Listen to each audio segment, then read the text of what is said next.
வணக்கம். இன்னைக்கு நம்ம ரொம்ப சுவாரஸ்யமான ஒரு விஷயத்தை பத்தி பார்க்க போறோம்.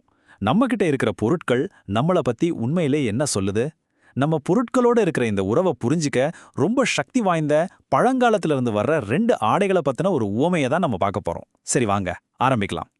இங்க ஃபாதர் மைக் ஷ்மிட் சொல்றத பாருங்க. இது நம்மள பல பேர் உணர்ந்த ஒரு விஷயம்தான் இல்லையா? சில நேரங்கள்ல நம்மகிட்ட இருக்கிற பொருளே நம்மள ஆட்டி படைக்க ஆரம்பிச்சிடும். இப்பெல்லாம் மினிமலிசம், தேவையில்லாத பொருட்களை குறைக்கிறதுன்னு பேசுறோம்ல, அதோட இது ரொம்பவே கனெக்ட் ஆகுது. அதாவது நம்ம பொருள் நம்ம கண்ட்ரோல்ல இல்லாம நாம பொருளோட கண்ட்ரோல்ல போற ஒரு நிலைமை.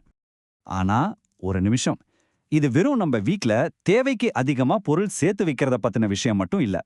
அதுக்கும் மேல நம்ம உடைமைகளுக்கும் நமக்கும் இருக்கிற இந்த உறவு நம்மள பத்தின ரொம்ப ஆழமான சில உண்மைகளை வெளிச்சம் போட்டு காட்டுற ஒரு குறியீடா இருக்கு. அப்போ உடைமைகள் நம்மள ஆட்டி படைக்க ஆரம்பிக்கும் போது என்ன நடக்குது? இங்கதான் இறையியலாளர் லூக் திமோத்தி ஜான்சன் ஒரு முக்கியமான விஷயத்த சொல்றாரு. அதாவது நாம ஒரு பொருளை எப்படி வச்சிருக்கோம், எப்படி பார்க்கறோங்கிறது நாம யாருங்கிறதையும் இந்த உலகத்தை நாம எப்படி பார்க்கறோங்கிறதையும் அப்படியே வெளிப்படுத்துதான். இதுதான் இந்த முழு விவாதத்தோட மையப்புள்ளியே. இப்ப இந்த ஸ்லைட பாருங்களேன். இதுல ஒரு பெரிய முரண்பாட்டை நம்ம பார்க்கலாம். ஒரு பக்கம் சிலை வழிபாடு, இன்னொரு பக்கம் நம்பிக்கை. சிலை வழிபாடுனா என்ன? நம்ம கண்ணுக்கு தெரிகிற நம்ம கட்டுப்பாட்டுல இருக்கிற பொருட்கள் மூலமா நமக்கு பாதுகாப்பு தேடிக்கிறது. சொல்லப்போனா இது நம்மளோட ஒரு இயல்பான குணம். நம்ம கையால செஞ்சதையே நம்ம வணங்குற மாதிரி. ஆனா இன்னொரு பக்கம் இருக்கிற நம்பிக்கை அப்படி இல்ல. அது தெய்வீக சக்தி மேல வைக்கிற ஒரு முழுமையான ட்ரஸ்ட். இது ஒரு பரிசு மாதிரி நமக்கு உண்மையான சுதந்திரத்தை கொடுக்குது. சரி, இந்த சிலை வழிபாட்டுக்கும் நம்பிக்கைக்கும் உள்ள வித்தியாசத்தை இன்னும் நல்லா புரிஞ்சிக்க நாம ஒரு கதைக்குள்ள போக போறோம். அதுவும் ஒரு கதை இல்ல, 2 கதை.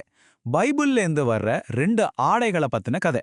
இந்த 2 கதைகளுமே நாம பேசிக்கிட்டு இருக்கிற இந்த விஷயத்தை பத்தி நாம தெரிஞ்சுக்க வேண்டிய எல்லாத்தையுமே ரொம்ப அழகா சொல்ல போகுது. அந்த 2 ஆடைகள் என்னென்னு பாத்தீங்கன்னா, ஒன்னு கிழிக்கப்பட்ட ஒரு மேலாடை, இது பிரிவினையோட சின்னம். இன்னொன்னு தையலே இல்லாத ஒரு அங்கி, இது ஒற்றுமையோட சின்னம். பாத்தீங்களா, 2மே நேர் எதிரான சின்னங்கள். இது எப்படி ஒரு பெரிய கதைய சொல்ல போகுது, அதுல என்ன ஒரு பதற்றம் இருக்குன்னு இப்ப நம்ம பார்க்கலாம். முதல்ல நாம பார்க்க போறது அந்த கிழிந்த ராஜ்யத்தோட கதை. இது பழைய ஏற்பாட்டுல 1 ராஜாக்கள் புத்தகத்திலிருந்து வருது.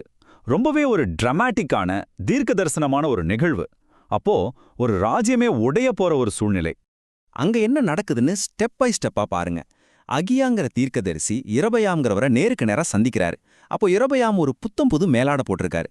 அகியா என்ன பண்றாருன்னா அந்த மேலாடைய பிடிச்சு சல்லனு 12 துண்டா கிழிக்கிறாரு. யோசிச்சு பாருங்க, எவ்வளவு ஒரு ஆவேசமான செயல். கிழிச்சது மட்டும் இல்லாம அதுல 10 துண்டுகளை எடுத்து இரபயாம் கையில கொடுக்கறாரு. அப்போ எதுக்காக இந்த நாடகம்? எதுக்காக ஒரு புது ஆடையை கிழிக்கணும்? அதோட அர்த்தம் ரொம்ப ஆழமானது. அந்த கிழிஞ்ச ஆடை அந்த ராஜாவோட சில வழிபாட்டு பாவத்தால அந்த ராஜ்யமே 2ஆ உடைய போகுதுங்கிறத குறிக்குது. பாத்தீங்களா, ஒரு ஆடையோட கிழிவு ஒரு தேசத்தோட அரசியல் மற்றும் ஆன்மீக பிரிவினைக்கே ஒரு சின்னமா மாறுது. சரி, இது பிரிவினையோட கதை. இப்ப இதுக்கு அப்படியே நேர்மாறான ஒற்றுமையோட கதைக்கு வருவோம். தையல் இல்லாத அந்த அங்கியோட கதை. இந்த சம்பவம் எங்க நடக்குதுன்னா, இயேசுவை சிலுவையில அறையிறப்போ அந்த சிலுவைக்கு கீழே நடக்குது. இங்க இருக்கிற ஒவ்வொரு டீட்டெயிலும் ரொம்ப ரொம்ப முக்கியம். நல்லா கவனிங்க. இயேசுவோட வெளி ஆடைகளை போர் வீரர்கள் 4 பாகமா பிரிச்சு எடுத்துக்கிறாங்க. ஆனா அவரோட உள்ளாடை, அதாவது அந்த அங்கி ரொம்ப வித்தியாசமா இருந்துச்சு. அதுல தையலே இல்ல. மேல இருந்து கீழே வரைக்கும் ஒரே துண்டா நெய்யப்பட்டிருந்தது. இதுக்காக பயன்படுத்தப்பட்ட கிரீக்க வார்த்தை அனோத்தின். இதுக்கு மேலிருந்துன்னு அர்த்தம். அப்போ இது சாதாரண அங்கி இல்லைன்னு புரியுது இல்லையா? அப்போ மேலிருந்து நெய்யப்பட்ட ஒரு ஆடைக்கு என்ன அர்த்தம்? அதோட இறையியல் முக்கியத்துவம் இதுதான். பரலோகத்திலிருந்து வந்த ஒரு ஆடைய மனுஷனோட கைகளால கிழிக்க முடியாது. இந்த அங்கி ஒரு புதிய சமூகத்தை, அதாவது திருச்சபையோட ஒற்றுமைய குறிக்குது. அதோட மூலம் தெய்வீகமா இருக்கிறதால அதை யாராலையும் பிரிக்க முடியாதுங்கிறது தான் இதோட செய்தி. இப்போ நம்ம கவனம் அந்த சிலுவைக்கு கீழே நிக்கிற வீரர்களை பக்கம் திரும்பட்டும். அங்க ஒரு பெரிய சூதாட்டமே நடக்க போகுது. அந்த முக்கியமான தருணத்துல அவங்களோட உலக பார்வைக்கும் அங்க நடந்துகிட்டு இருந்த தெய்வீக நிகழ்வுக்கும் மத்தியில ஒரு பெரிய மோதல் நடக்குது. அத பார்க்கலாம். அந்த வீரர்களுக்கு அந்த அங்கி ரொம்ப மதிப்புமிக்கதா தெரியுது. அதனால அதை போய் கிழிச்சு வீணாக்க அவங்களுக்கு மனசு வரல. சரி, இது யாருக்குன்னு முடிவு பண்ண சீட்டு போட்டு பாத்திரலான்னு ஒரு முடிவுக்கு வராங்க. அவங்கள பொறுத்த வரைக்கும் இது ரொம்ப சாதாரணமான ஒரு பிராக்டிக்கலான முடிவு. ஆனா அவங்களுக்கே தெரியாம சங்கீதம் 22:18ல சொல்லப்பட்ட ஒரு தீர்க்க தரிசனத்தை அவங்க நிறைவேற்றிக்கிட்டு இருக்காங்க. இந்த படத்தை பாருங்க. இது அந்த நிலையை ரொம்ப தெளிவா காட்டுது. ஒரு பக்கம் சிலுவையில ஒரு புனிதமான நிகழ்வு நடந்துட்டு இருக்கு. ஆனா கீழே நிக்கிற வீரர்களோட கவனம் முழுக்க அந்த உலகப் பொருள் மேல, அந்த அங்கி மேல தான் இருக்கு. இது மனுஷங்களோட பொதுவான குணத்தை காட்டுது இல்லையா? எவ்வளவு பெரிய விஷயம் நடந்தாலும் நம்ம கவனம் பொருள் ஆதாயத்து மேல போறது இது காட்டுது. இப்போ இந்த ரெண்டு கண்ணோட்டத்தையும் ஒப்பிட்டு பாருங்க, ரொம்ப ஆச்சரியமா இருக்கும். உலக மதிப்புகளை பொறுத்த வரைக்கும் அந்த அங்கி ஒரு சொத்து, ஜெயிக்க வேண்டிய ஒரு பரிசு, வெறும் அதிர்ஷ்டத்தை நம்பி ஆடுற ஒரு சூதாட்டம். ஆனா கடவுளோட பார்வையில அது ஒற்றுமையோட சின்னம், ஒரு வாக்குறுதி, ஒரு தெய்வீக திட்டத்தோட நிச்சயம்.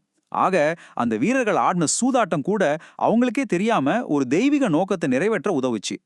சரி, இப்போ இந்த 2 பழங்கால கதைகள்ல இருந்து நாம கத்துக்கிட்ட பாடங்களை நம்மளோட செமிங்கி வாழ்க்கைக்கு எப்படி பொருத்தி பார்க்கறதுன்னு பார்க்கலாம். இதுல இருந்து நாம எடுத்துட்டு போக வேண்டிய முக்கியமான பாடம் என்ன? நாம எடுத்துக்க வேண்டிய பாடம் இதுதான். அந்த தையல் இல்லாத அங்கி பிரிக்கவே முடியாத எந்த ஒரு அர்ப்பணிப்புக்குமான ஒரு சின்னம். அது ஒரு சமுதாயத்தோட ஒற்றுமையா இருக்கலாம், ஒரு நம்பிக்கையோட முழுமையா இருக்கலாம், இல்லனா இரட்சிப்போட முழுமையா கூட இருக்கலாம். மொத்தத்துல எதையுமே பிரிக்க முடியாதுங்கிறது தான் அதோட அர்த்தம். அப்போ இது நமக்கு சொல்ற செய்தி ரொம்ப தெளிவானது. அந்த ஆடையை நீங்க கிழிக்க முடியாது. ரட்சிப்பு வேணும்னா அதை முழுசா தான் ஏத்துக்கணும். இந்த தையல் இல்லாத அங்கி நமக்கு ஒரு பெரிய சவாலை வைக்குது. அது நம்பிக்கையா இருக்கட்டும், உறவுகளா இருக்கட்டும், இல்ல நம்மளோட நேர்மையா இருக்கட்டும், எந்த ஒரு அர்ப்பணிப்புல இருந்தும் நமக்கு பிடிச்சதை மட்டும் எடுத்துக்கிட்டு பிடிக்காததை விட்டுற முடியாது. ஆக நாம ஆரம்பிச்ச அதே கேள்விக்கு திரும்ப வருவோம். நம்ம உடைமைகள் தான் நம்ம யாருங்கிறத வெளிப்படுத்துதுன்னா, ஒரு நிமிஷம் யோசிச்சு பாருங்க. உங்களோட உடைமைகள் உங்களை பத்தி என்ன கதைய சொல்லுது? இது நாம ஒவ்வொருத்தரும் நமக்குள்ளே கேட்டுக்க வேண்டிய ஒரு ரொம்ப ஆழமான கேள்வி.